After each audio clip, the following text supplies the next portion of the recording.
నేను బయటికి వెళ్ళాననుకో, మీ అమ్మ, నాన్న, చెల్లి, నువ్వు అందరూ జైల్లో పడతారు.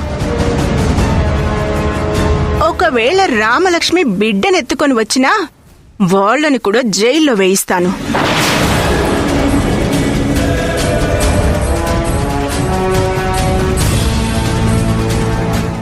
ఏంటలా చూస్తున్నావు? పోలీస్ రికార్డ్స్లో నువ్వు నన్ను మోసం చేశావనుంది. మొదటి భార్య ఉండగా రెండో భార్యగా నన్ను పెళ్లి చేసుకోవడం తప్పని నిన్ను లోపల వేస్తారు. నిన్ను సపోర్ట్ చేసినందుకు మీ అమ్మా నాన్నల్ని కూడా లోపలేస్తారు. నిజాలు తెలుసుకోకుండా కోర్టులు, పోలీసులు నిన్ను నమ్ముతారనుకుంటున్నావా?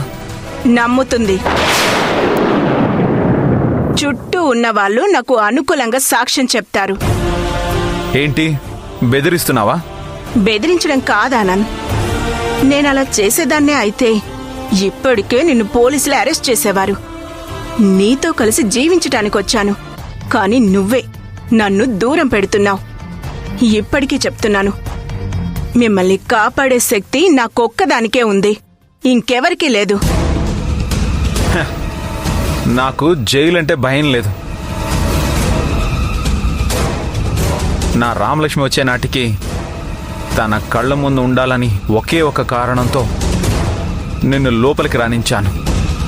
నువ్వు ఒక్కటి కాదు, 100 సాక్ష్యాలు తీసుకొచ్చి కేసు గెలుస్తావేమో కానీ నన్ను మాత్రం ఎప్పటికీ గెలవలేవు.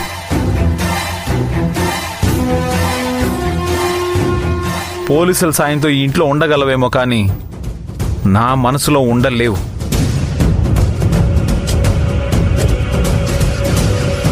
అది మాత్రం గుర్తుపెట్టుకో.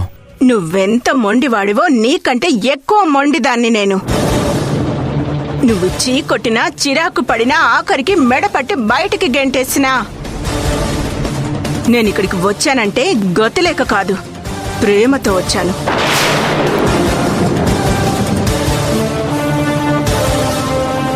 నీ ప్రేమని గెలుచుకోవటానికొచ్చాను.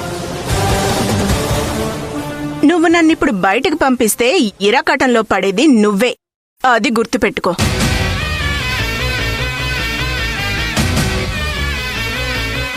సరే, కోపంలో కాఫీ కప్పు కింద పడేశారు కదా, మళ్ళీ తీసుకొస్తాను.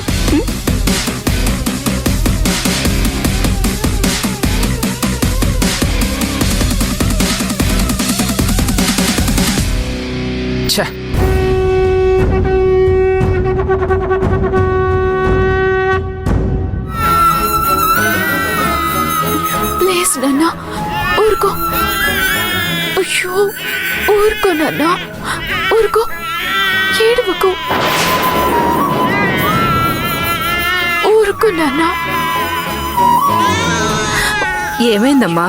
ఎందుకు అంతలా ఏడుస్తున్నాడు? అదే అర్థం కావడం లేదు. ఆకలేస్తుందేమో, పాలు పట్టలేకపోయావా? పాలు అసలు తాగట్లేదు, మొహం తిప్పేసి మరీ ఏడుస్తున్నాడు. అవునా? మామూలుగానే ఉంది, జ్వరంగా ఏమీ లేదు. ఏమో అమ్మా, పొద్దున్నుంచి ఇలాగే ఏడుస్తున్నాడు. రోజు చక్కగా ఉండేవాడు, ఇవాళ మాత్రం కుక్క పెట్టి ఏడుస్తున్నాడు.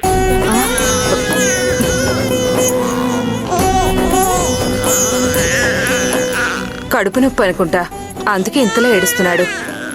గ్రైప్ వాటర్ కూడా పట్టానమ్మా, చాలా భయంగా ఉంది. అయ్యో, దీనికి ఎందుకమ్మా భయపడ్డాం? కావాలంటే హాస్పిటల్కి వెళ్దాం పదా.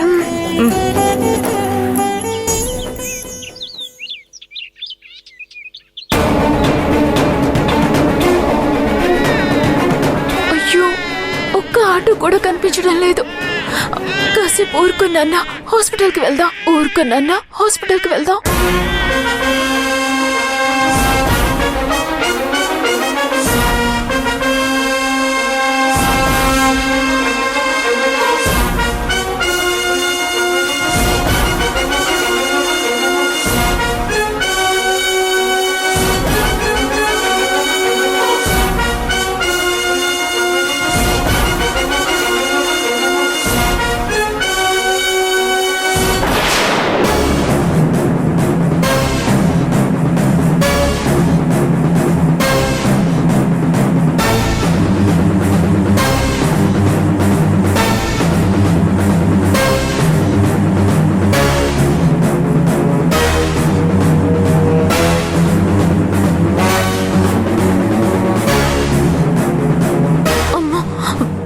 బావా.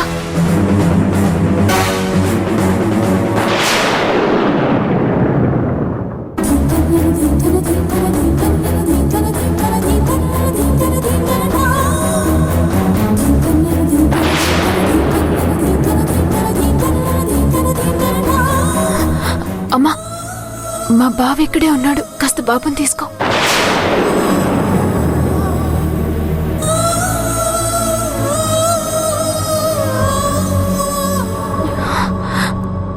భగవంతుడా, బాబు నన్ను చూడకూడదు. నన్ను చూస్తే చాలా ఇబ్బందులు ఎదురవుతాయి. ఎలా అయినా కనిపించకుండా చూడు స్వామి.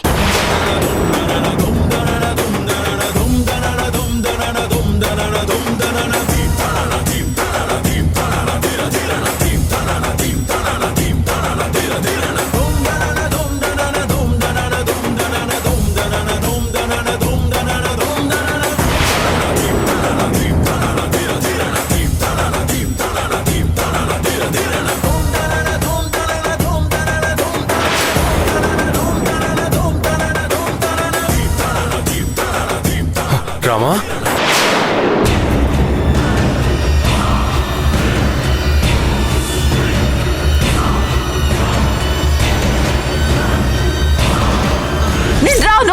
నేను రాను. రామా, రామా.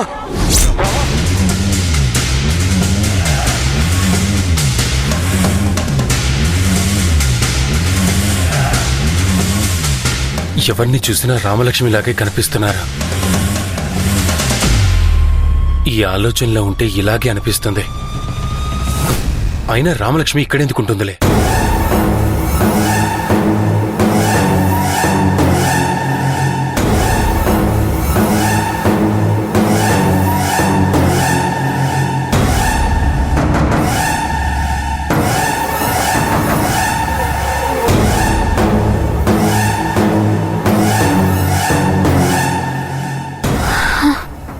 అమ్మయ్యా, చూస్తాడనుకున్నాను. చాలా టెన్షన్ పడ్డాను. సారీ బావా, మిమ్మల్ని అందరినీ మోసం చేస్తూ బతుకుతున్నాను. నన్ను క్షమించు బావా. రామ్మా.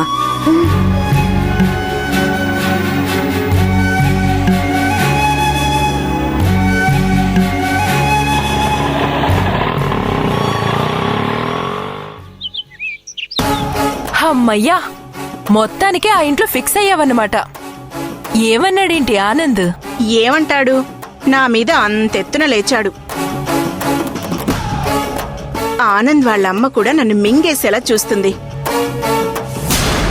నేను ఆ ఇంట్లో ఉండటం ఆవిడకి ఇష్టం లేదు. ఆవిడిష్టంతో మనకేంటి? నువ్వా ఇంట్లో చేరావు కదా, అది చాలు. నువ్వే దగ్గరుండి మా పెళ్లి చేసావని చెప్పేసరికి నన్ను పిచ్చిదాని కింద లెక్క కట్టారు. హ, వాళ్ళనుకున్నంత మాత్రాన మనం పిచ్చివాళ్ళమవుతామా ఏంటి? నువ్వేం భయపడకు. రేపొద్దున వాళ్ళేమన్నా అంటే సాక్ష్యాలతో నేను రెడీగా ఉంటాను. అసలైతే పోలీసులు రెండో పెళ్లి చేసుకున్నాడని అరెస్ట్ చేస్తావంటే నేనే కలిసి ఉంటానని చెప్పాను. ఎప్పటికైనా ఆ ఇంటి కోడలివి నువ్వే కదా. రామలక్ష్మి అందర్నీ కాదనుకుని వెళ్ళిపోయింది కాబట్టి చచ్చినా రాదు. సో నువ్వే ఆ ఇంటి కోడలివి. ఒకవేళ రామలక్ష్మి తిరిగొచ్చినా నిన్ను రెండో పెళ్లి చేసుకున్నాడు కాబట్టి నీ స్థానం నీకే ఉంటుంది. అయినా నీకేమన్నా ఇబ్బందుంటే నేనున్నాను కదా. నిన్ను ఆ ఇంటికి మహారాణిని చేసేదాకా నేను ఊరుకోను.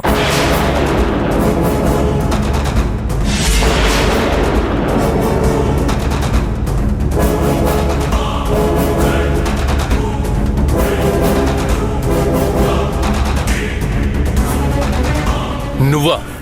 నువ్విక్కడికి ఎందుకు వచ్చావు? తన ఫ్రెండ్ నన్ను కలవడానికి వచ్చింది. తను నీకు ఫ్రెండ్ ఏంటి? అసలు తనకి నీకు ఏంటి సంబంధం? శత్రువుకి శత్రువు మిత్రులవుతారని మీకు తెలీదా? మా ఇద్దరి కామన్ శత్రువు రామలక్ష్మి కాబట్టి మేమిద్దరం ఫ్రెండ్స్ అయ్యాం. అందుకే తను ఇక్కడికొచ్చింది.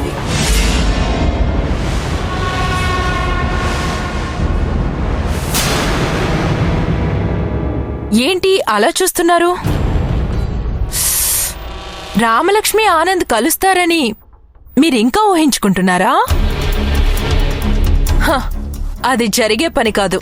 మీరు ఓడిపోయారు. ఇంకా ఎందుకండి వెళ్లిపోయిన రామలక్ష్మి గురించి తలుచుకుంటున్నారు? రామలక్ష్మి ఉన్నన్ని రోజులు మీరు ఆనంద్ గొడవ పడుతూ ఉండేవారు. వెళ్లిపోయాక ఒకరి బాధలు ఒకరు పంచుకుంటున్నారు. మీరు ఆనంద్ మంచి కోరేవారైతే రామలక్ష్మిని మర్చిపోయి నాతో కలిసుండమని తనతో చెప్పండి. ఛీ, నువ్వు అసలు మనిషివేనా?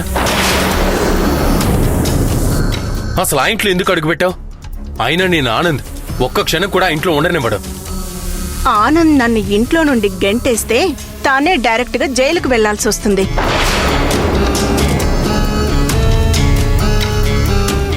ఒక భార్య ఉండగా రెండో పెళ్లి చేసుకోవడం తప్పు. అయినా వినకపోతే ఒక ఆనంద్నే కాదు, తన కుటుంబాన్ని, ఒకవేళ తిరిగొస్తే రామలక్ష్మిని, వీళ్ళకి సపోర్ట్ చేస్తున్నందుకు మిమ్మల్ని అందర్నీ జైల్లో వేసే కెపాసిటీ నా దగ్గరుంది. అది గుర్తుపెట్టుకోండి. అబ్బబ్బబ్బబ్బబ్బా, ఎంత బాగా చెప్పావు మహి. ఏవండి, ఇప్పటికైనా నిజానిజాలు తెలుసుకుంటే మంచిది.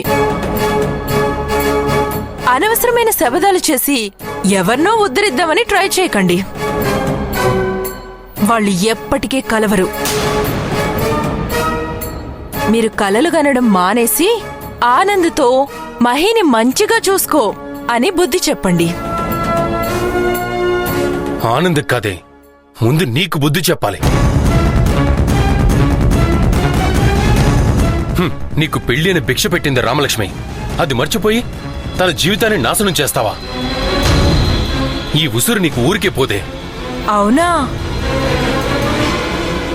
అసలు ఆ కాపురం కూలిపోవడానికి కారణం మీరు కదా? మీ వల్లే కదా వాళ్ళు విడిపోయారు. వాళ్ల మధ్య మనస్పర్ధలకి కారణం మీరు. అలాంటిది రామలక్ష్మి వెళ్లిపోయాక ఆనంద్ మీకు ఫ్రెండ్ అయ్యాడా? ఆయన కళ్ళు తుడిచొస్తున్నారా? ఇప్పటికీ నేను రామలక్ష్మి విలువేంటో తెలుసుకోమని చెప్తున్నాను. తన నిజాయితీని గుర్తు చేస్తున్నాను.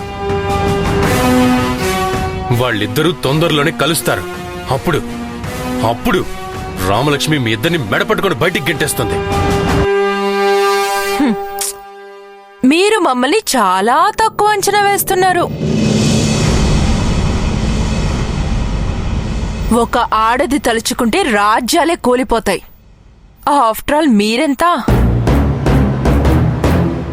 ఇప్పుడు మా హవా నడుస్తుంది. ఆ ఇంట్లో చక్రం తిప్పేది మహినే. చూడండి చైతన్య గారు, మీరు ఎన్ని ప్రయత్నాలు చేసినా ఆనంద్ నావాడు. ఎవ్వరూ నన్ను ఆనంద్కి దూరం చేయలేరు. ఆ ఇంటి కోడల్ని నేను.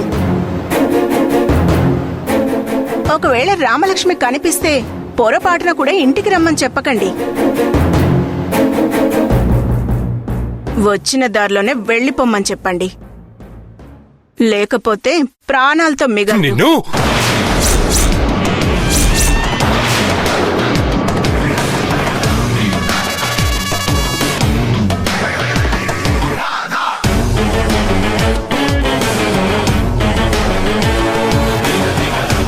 ఏంటి కొడతారా? రండి రండి కొట్టండి. మహి, మా ఆయనకి ఆడవాళ్ళని కొట్టేంత ధైర్యం లేదు. నువ్వేం భయపడకు, ఆయన్ని నేం చేయలేడు. ఆడవాళ్ళని కొట్టడం సంస్కారం కాదని ఆగుతున్నాను. మీ ఇద్దరు రామలక్ష్మిని చాలా తక్కువ అంచనా వేస్తున్నారు.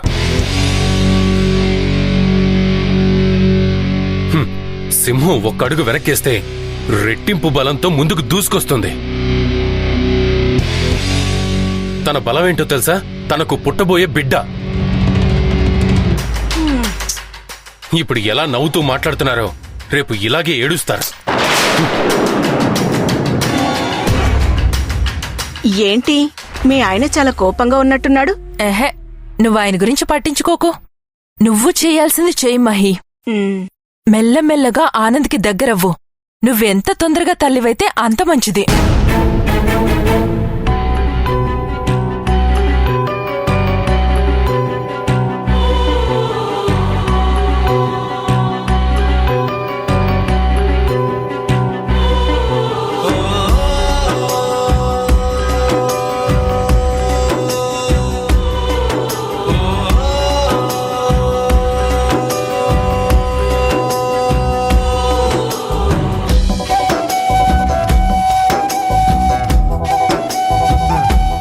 బాబు పడుకున్నట్టున్నాడు.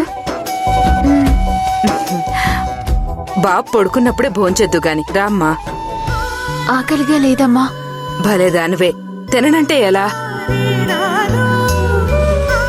ఇప్పుడు నీకోసం కాదు, బాబు కోసం తినాలి. అప్పుడే ఇద్దరూ ఆరోగ్యంగా ఉంటారు. మనసులో ఎన్ని బాధలున్నా పక్కన పెట్టి తినాలమ్మా.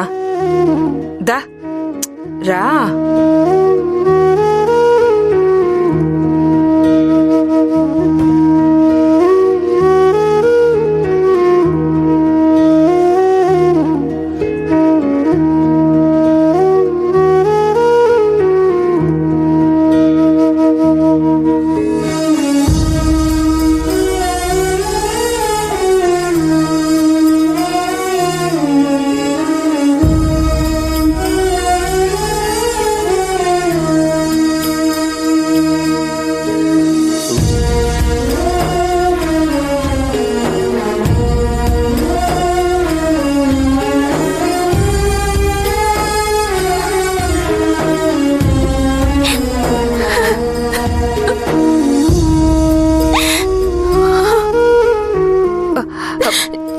ఏంటమ్మా, ఏమైంది? అమ్మా, ఎందుకో మాయన్ని చూడాలనిపిస్తోంది. అత్తయ్య మావయ్యని కూడా చూసి చాలా రోజులైంది. అక్కడున్నప్పుడు అత్తయ్య నాకు బలవంతంగా తినిపించేవారు. నన్ను సొంత కూతురి కంటే ఎక్కువగా చూసుకునేది. మావయ్య అయితే చాలా రకాల ఫ్రూట్స్, స్వీట్స్ అన్ని తీసుకొచ్చేవారు. కడుపులో బిడ్డ ఆరోగ్యంగా ఉండాలని, మా ఇంటి వారసుడని చాలా పొంగిపోయేవారు. అంత బాగా చూసుకునే వాళ్ళని వదిలేసొచ్చాను. మరెందుకమ్మా ఇంత అభిమానం ఉంచుకుని వాళ్ళని వదిలిపెట్టొచ్చో? ప్రేమ, అభిమానం ఉంది కాబట్టి అక్కడున్నాను. నా భర్త నన్ను ఎంత అనుమానించినా ఆయన మీద ప్రేమ వల్ల నాకెప్పుడూ కోపం రాలేదు. నాకు ఆ కుటుంబం అన్నా, నా భర్త అన్నా చాలా ఇష్టం. ఏ పాపం తెలియని ఒక పసిబిడ్డ మీద నింద వేసి పూర్తిగా ప్రాణం కూడా పోసుకొని నా బిడ్డని పొరిట్లోనే చంపేయాలని నా భర్త నా దగ్గర మాట తీసుకున్నాడు. నేనది నెరవేర్చలేకపోయాను. ఆయన చెప్పిన మాట ప్రకారం ఒక పసిగుడ్డుని చంపేంత దుర్మార్గురాల్ని కాలేకపోయాను.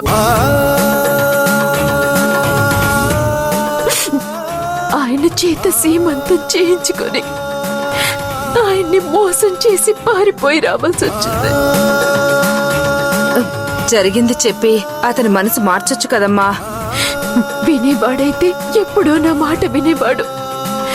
చివరి నిమిషం దాకా బిడ్డని ఎలా చంపేయాలని చూశాడు. అప్పటికి చాలా పోరాడాను.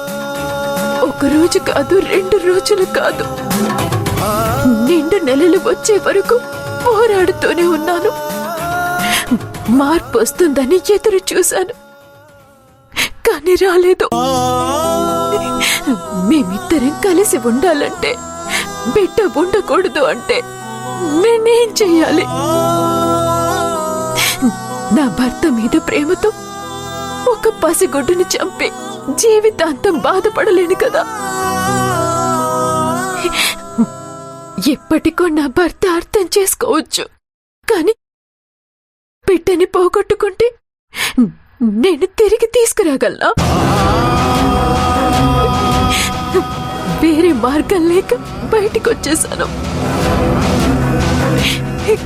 కానీ ఇప్పుడు భయం వేస్తుంది.